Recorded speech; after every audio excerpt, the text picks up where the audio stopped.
Look at what we have here. This is an old friend.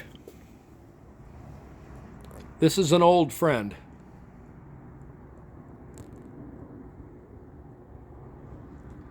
It's been 34 years and some change since I have seen this car.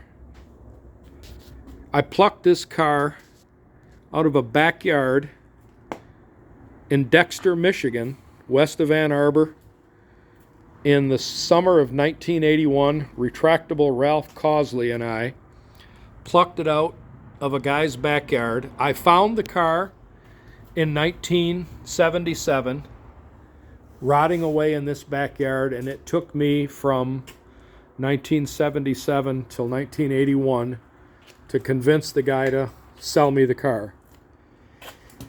It was rusty as hell back then, and it's even rustier now. This is one of the 3 or 4 cars that I have owned in my life that got away. This car got away from me. I sold it. I had stupid money a guy threw at me, and I took it, and I kind of regretted it ever since, because this car, as rough as it looks, this car is a hypothetical $70,000 to $100,000 car restored. But it's still in one piece. That shocks the hell out of me. It's still in one piece today. It little bit worse for wear. The mice, oh boy, the smell. Woo, lordy lord. The mice have had a field day. But it's basically as it was when I had it. She's a little bit more worn out. That dash pad wasn't that bad. There's the ring, see, on top of the dash for the shifter, which is gone. The shifter was in place when I had the car. The car was 100% complete back in the day. And Retractable Ralph and I brought the car back to Grozeal, and it sat outside next to the house for quite a while. Some of my neighbors, Steve Asher, Dave Lytle, Jimmy Chesrone, a few of the guys, they all remember this thing sitting in the garage or sitting in the driveway next to the garage on HCL Jackson. But never did too much with the car. I was going to rebody the car. Those are the exact same license plates that were on the car when I had it from 1970. That was the last year this car was licensed, was 1970.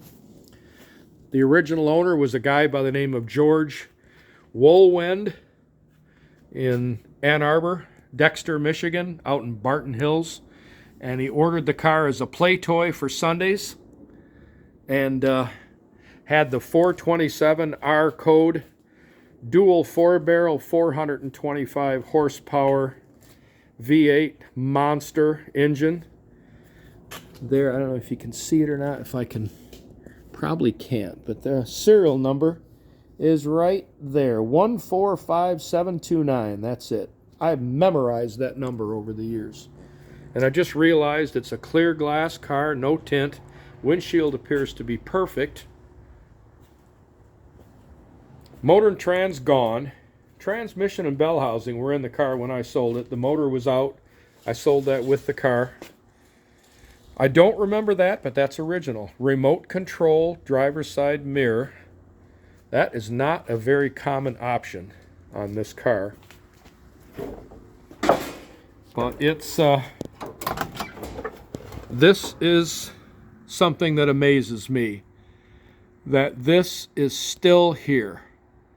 145729, color W, that's rose beige metallic, 26 trim, black cloth and vinyl, 28F, that would be June 28th, 1963. The DSO is District 33, which is Detroit. And the 3 is 63W Wayne Assembly. 66 was two-door fastback R. That's the money right there. R. 427 4-barrel, dual 4-barrel, and successive vehicle number 145729. I'm shocked that is still on this car. I would have bet the farm that the VIN tag and the 2 gold fender flags would have been long gone on this car many, many years ago.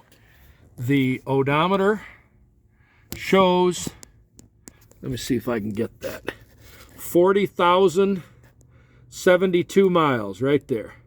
Had 39,998 miles when I had the car. So somebody's drugged this thing 72 miles or 73 miles. Got the original AM, there's the ashtray, key in the ignition, 3-pedal car. There's the hole for the shifter. We can't find the build sheet underneath the seats. God knows where it's at. There's a pile of mouse crap.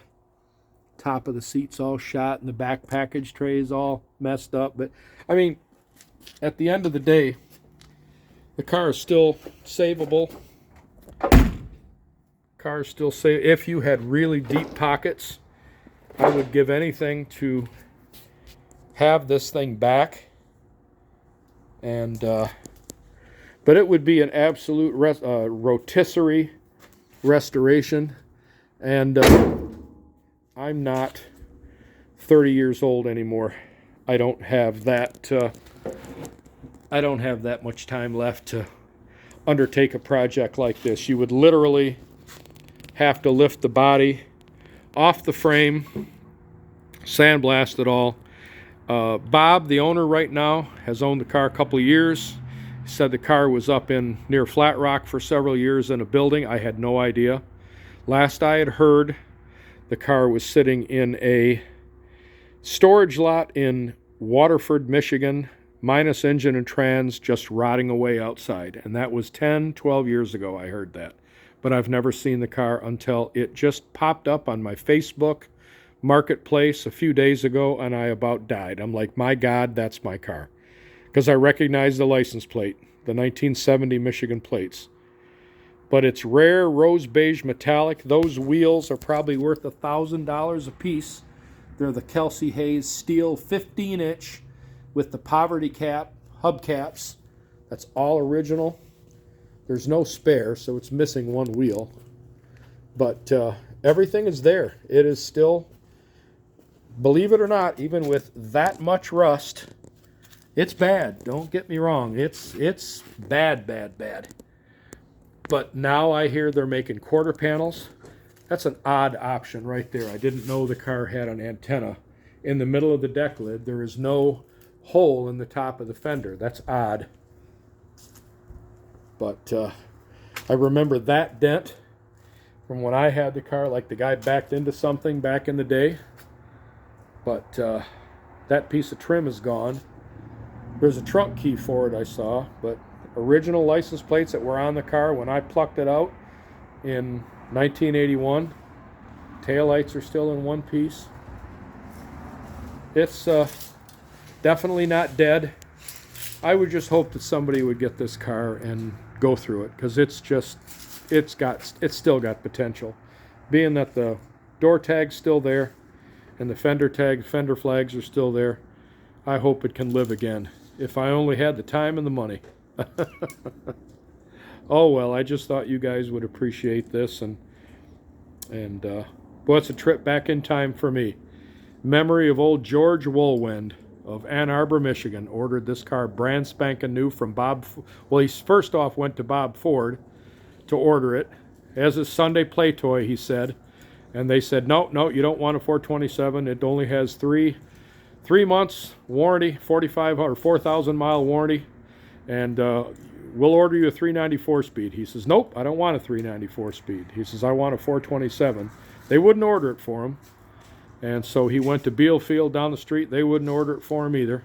So he went to a little tiny dealership called Herb Estes Ford in Ann Arbor, long gone. And they said, sure, whatever you want, you'll order it. So he took delivery through Herb Estes.